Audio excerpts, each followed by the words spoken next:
Trump just threatened to invade Nigeria. He didn't go with sanctions. He didn't go with diplomacy. With American troops on the ground in one of Africa's largest countries. The threat came after years of escalating violence against Christians that the Nigerian government has failed to stop. Over 50,000 Christians dead since 2010. More than 7,000 killed in 2025 alone. And now, President Trump is saying enough is enough. Within 12 hours of the threat going public, Nigeria's government fired back. President Bola Ahmed Tinubu rejected Trump's characterization. But the numbers don't lie. The violence is real. The deaths are real. And the question facing Washington is whether Nigeria's failure to protect its Christian population justifies American intervention. Trump's post on Truth Social was blunt. He threatened to send US forces into Nigeria, guns a-blazing, to eliminate Islamic terrorists killing Christians. He ordered the Department of War to prepare for possible action. The target? Groups like Boko Haram and ISWAP that have been slaughtering Christian communities with impunity. Secretary of War Pete Hegseth backed the threat immediately. Either Nigeria protects Christians, or we will eliminate Islamic terrorists who commit atrocities. So what happens now that Trump has made this threat? Could American forces actually invade Nigeria to stop what some are calling a Christian genocide? And why is Trump willing to risk a major confrontation over violence that Nigeria's government has refused to stop for years? To understand why Trump's threat matters, you need to understand the scale of what's been happening to Christians in Nigeria. Because the violence isn't some minor border skirmish. It's systematic, it's brutal, and it's been building for over a decade while the world largely ignored it. Since 2010, over 50,000 Christians have been killed in Nigeria by Islamist militant groups including Boko Haram, ISWAP, and Fulani militants. That's not a typo. 50,000 dead. In 2025 alone, more than 7,000 Christians were killed in just 220 days. That's 32 Christians killed every single day for 7 months straight. The attacks follow a horrific pattern. In June 2025, Fulani militants attacked the village of Yelwata, death toll estimates ranging between 100 and 200 people. Witnesses reported civilians burned alive, churches destroyed, women abducted and subjected to sexual violence. This wasn't combat, this was a massacre. And the Nigerian government's response? Largely ineffective. Repeated failures to protect Christian communities or hold perpetrators accountable have turned what started as isolated attacks into a crisis spreading through central and southern regions. Christian villages are being systematically targeted, churches are being burned, and Nigeria's security forces either can't or won't stop it. Trump's argument rests on this brutal reality. He's designated Nigeria a country of particular concern for religious persecution, placing it alongside North Korea, Saudi Arabia, Iran, and China. 2 US lawmakers, Representatives Riley Moore and Tom Cole, have been tasked with investigating what some are calling a Christian genocide in Nigeria. Evangelical groups have been lobbying Congress for years to take action. Now they've got the president's EAR, and Trump is responding. Nigeria's President Bola Ahmed Tinubu pushed back against Trump's characterization. The characterization of Nigeria as a religiously intolerant country does not reflect the national reality, Tinubu wrote. He pointed to constitutional protections and religious freedom guarantees. But constitutional protections don't stop machetes. Legal guarantees don't prevent church burnings, and Nigerian Christians watching their communities destroyed aren't comforted by government statements that ignore the reality on the ground. Tinubu claims the violence has deep-rooted social, economic, and ethnic causes, involving clashes between farmers and herders. He's technically correct. Nigeria is roughly divided between a Muslim-majority north and a Christian-majority south. The Fulani aren't technically a terrorist organization. They're pastoralists pushed south by climate change and desertification. But here's what matters. When herders' cattle trample Christian farmers' crops and farmers resist, the response isn't mediation. It's violence, and that violence overwhelmingly targets Christians. When migration routes are blocked, Christian villages burn. The pattern is clear even if the Nigerian government refuses to acknowledge it. Nigeria can frame this as a farmer-herder conflict all it wants. That doesn't change the fact that Christian communities are being systematically attacked and the Nigerian government isn't stopping it. So why is Trump threatening to invade? The answer is straightforward. Evangelical voters are a core part of Trump's base. Stories of Christian persecution resonate deeply with them. And they're tired of watching administrations talk about religious freedom while Christians are slaughtered globally. By threatening military action, Trump is signaling that America will no longer stand by while Christian communities face genocide. It's a message that plays well domestically, but it's also raising a fundamental question. Does the United States have a responsibility to protect persecuted Christians when their own governments won't? There's also a strategic calculation at play. The United States is losing Africa. Not in some abstract geopolitical sense, losing it literally. Niger expelled US forces in 2025. Chad revoked military cooperation agreements. Multiple African nations have told American troops to leave. Russia and China have been filling the void, offering military aid, building bases, and signing resource extraction deals. Trump's threat to Nigeria represents a dramatic shift. Under the Biden administration, the Pentagon moved toward less direct involvement in Africa. Trump's guns-a-blazing threat signals America is done asking permission. If Nigeria won't protect Christians, America will. But it's a risky gamble. Nigeria isn't Niger or Chad. Nigeria has 223 million people. It has Africa's largest economy, worth over $440 billion. It has a standing military of 143,000 active personnel. And it has regional influence through ECOWAS. A US military intervention in Nigeria would be unlike anything America has attempted in Africa since Somalia in 1993.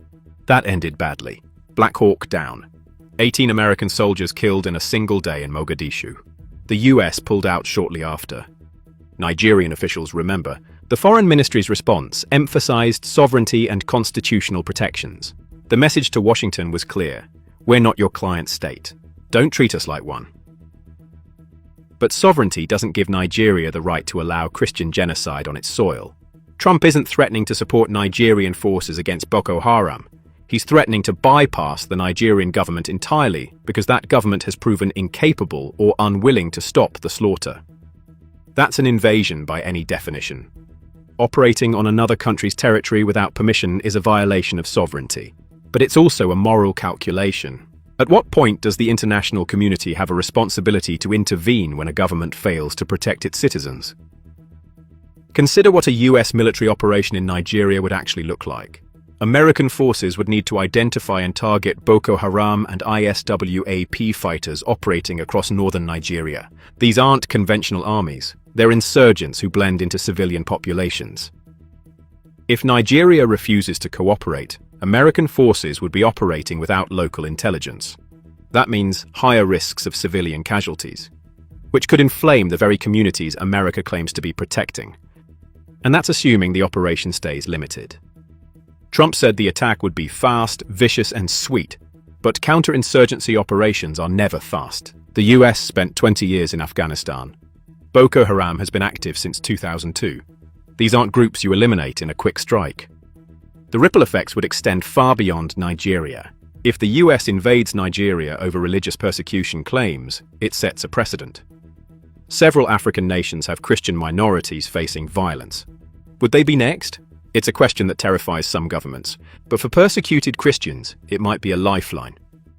There's also the question of USAID. Trump threatened to immediately stop all aid and assistance to Nigeria. In 2024, the US provided approximately $1.1 billion in assistance to Nigeria. Cutting that aid would hurt health programs and development, but it might also pressure Nigeria's government to finally take Christian protection seriously. Nigerian civil society leaders have been calling for international attention for years.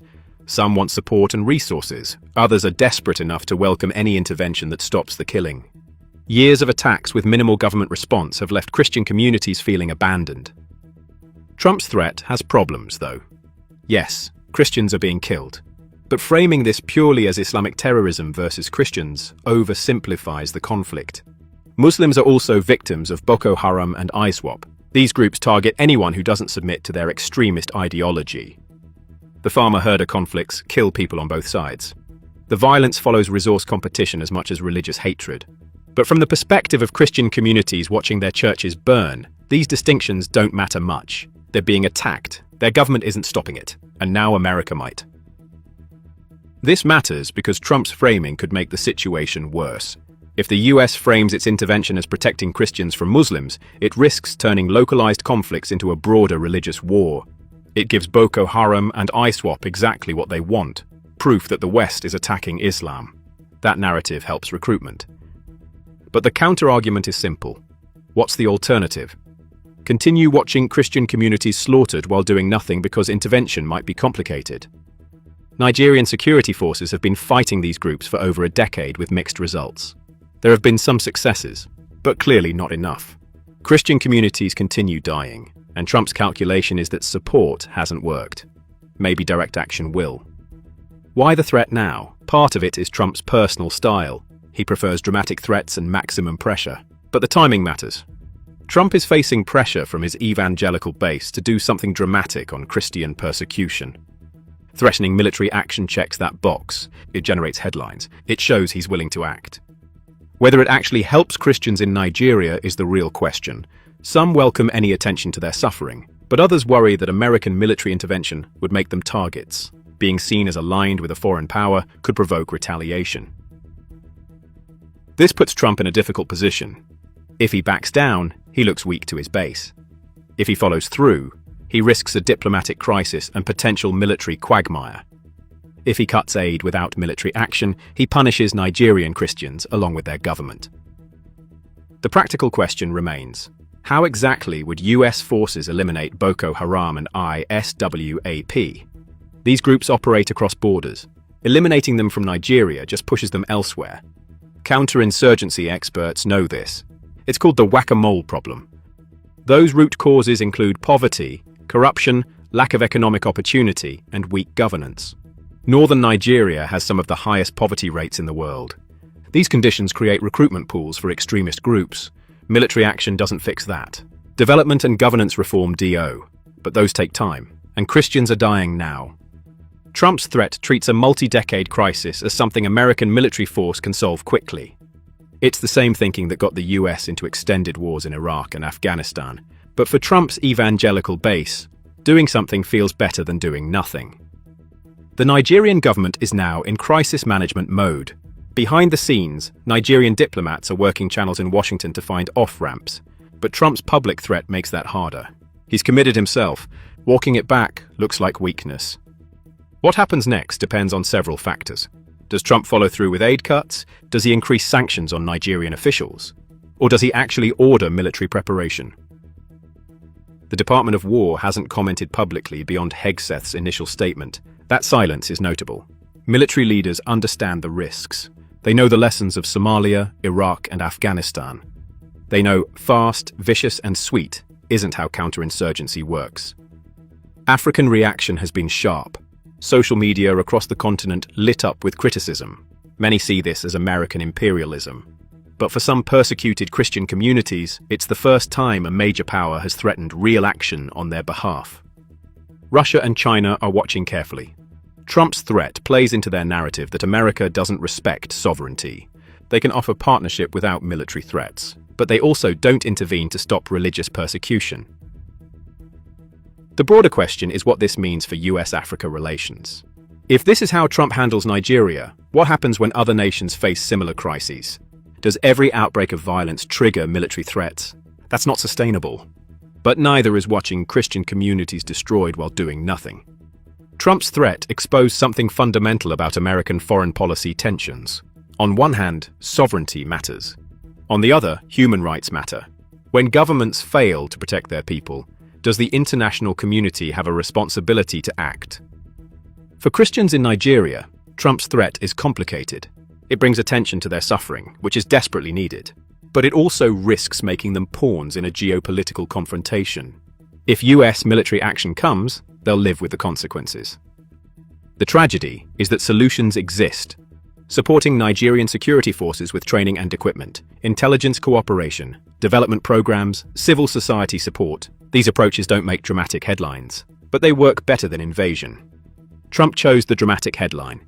He chose the military threat. Now both countries deal with the fallout. Nigeria won't back down on sovereignty. Trump can't back down without political costs. The result is a confrontation that may not help anyone.